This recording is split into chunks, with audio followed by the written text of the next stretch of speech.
Здравейте, приятели! Аз съм Ники и искам да ви разкажа своята история с рак в трети стадии по случай 1 година от операцията ми. И така, горе-долу около година и половина преди операцията започнаха симптоми, които бяха странни, но аз не им обърнах внимание, защото ние се преместихме в друга държава временно. А симптомите бяха свързани с стомаха, често ходене до тоалетна. На моменти ми се струваше странно, мислех, че това е от водата, която пия, или пък от храната. По-късно започна по-често нещо като разстройство. И то от храни, които до този момент не ми правиха проблеми. Да речем, говорим за руска салата. Хайде, наистина няколко пъти ми се случи да имам разстройство след кебабчета, но това като цяло не е чак толкова чудващо, но след руска салата никога не ми е ставало каквото и да е. И понякога от тези симптоми не можех да спя добре през нощта. Въртях се, ставах до туалетна, връщах се, пак ставах и така нещата си продължаваха с идеята, че може би в един момент всичко ще спре и няма смисъл да си ходи на лекар. И през това време аз наблюдавах за някакви други симптоми за всеки случай. Смятах, че може би имам гастрит, нямах никаква кръв, нямах никакво намалено тегло като цяло. За 1 година преди операцията отслабнах с 5 кг, което като цяло не е толкова много и то се дължи на факта, че аз спрях да ям по-тежки неща вечер. Или нямаше нещо, което да сочи, че това е тумор. И така се стигнало до една ситуация, при която след поредното разстройство реших да изпия на смекта. Смектата по някакъв начин ме блокира, започнаха странни неща.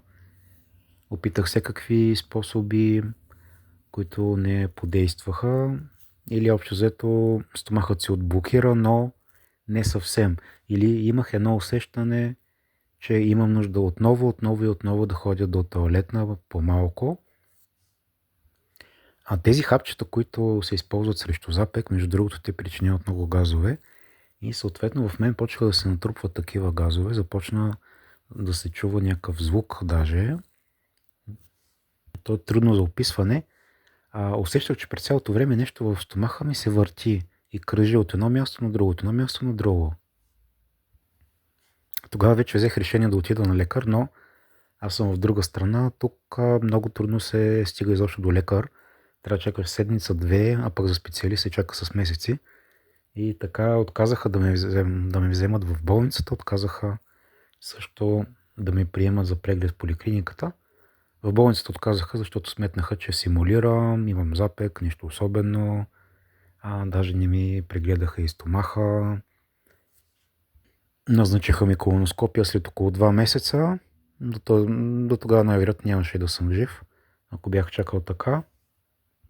И последната седмица преди операцията нещата станаха много зле, почнах да повръщам вече, не можех и да ям. Всичко беше от блокирания стомах. В крайна сметка се оказа, че съм имал непроходимост. Да, значи по принцип се казва, че непроходимостта означава, че в рамките на няколко дни може и да умреш, заради това, че нищо не може да излезе оттам. Обаче се оказва, че има такова нещо като условна непроходимост, т.е. нещо може да излезе, но не съвсем. И така съм имал нещо такова. В крайна сметка продължах да си мисля, че това е някакъв гастрит или колит, може би. Тук вече видях и кръв в тоалетната и ми стана ясно, че работата е сериозна. Направих си изследвания, някак си се домъкнах до лабораторията, която за щастие е на около 200 метра от дома ни. И там излязоха неприятни резултати като цяло. Най-вече излезе, че имам сериозна инфекция. Имах нисък хемоглобин, който беше някъде около 80. На рамките, както знаете, за мъже са от 140 нагоре. За щастие успях спешно да стигна до лекар в поликлиниката. Там лекарката предполагаше, че имам камък в бъбриците, понеже имах болка точно в тази част. Като цяло, въпреки че аз бях сигурен, че не е това. И така същия ден някак си се домъкнах и до болницата, Разбира се с такси, но няма да казвам как съм слязал, защото и аз не знам. При такива наистина много силни болки бях изтощен. През цялото време не можех да мръдна. В болницата в началото мислеха, че имам нещо друго, евентуално бъбречни камъни. Направихме бързо един тест, оказа се, че нямам камъни. След това ме заведоха на рентген. Там трябваше да погледнат стомаха ми. Не успяха да видят нищо, имал съм много газове. Последва бързо скенер. На скенера вече се е видяло, че нещо става, че червото има неправилна форма, че е издуто. И предполагаха, че има нещо вътре. Тогава лекарката ми каза, отиваш в хирургията. Вероятно ще оперират още днес. И вече в хирургията там трябваше да изчакам малко. В крайна сметка ми назначиха колоноскопия там по спешност. Там се видя вече, че има тумор. След което направиха и операцията. При операцията беше извадена малка част от червото. И също така ми беше изведена стома.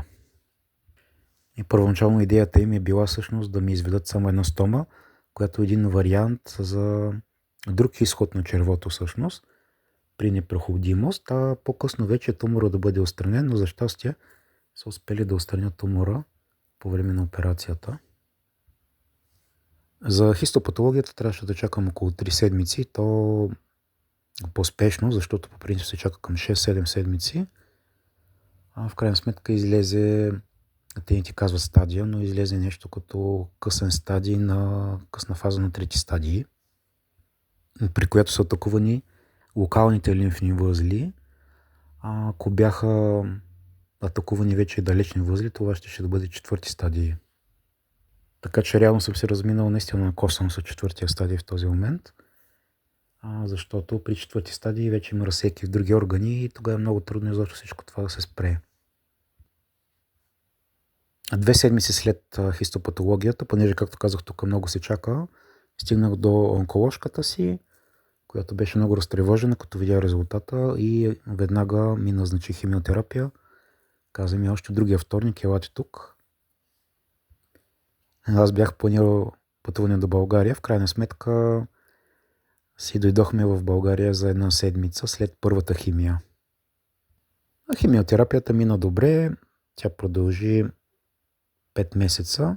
Това бяха 8 курса Кселокс, като бих казал, като цяло имах умерени симптоми, без нищо сериозно. Успявах всеки ден да излизам за малко, не повръщах, косата ми не опада.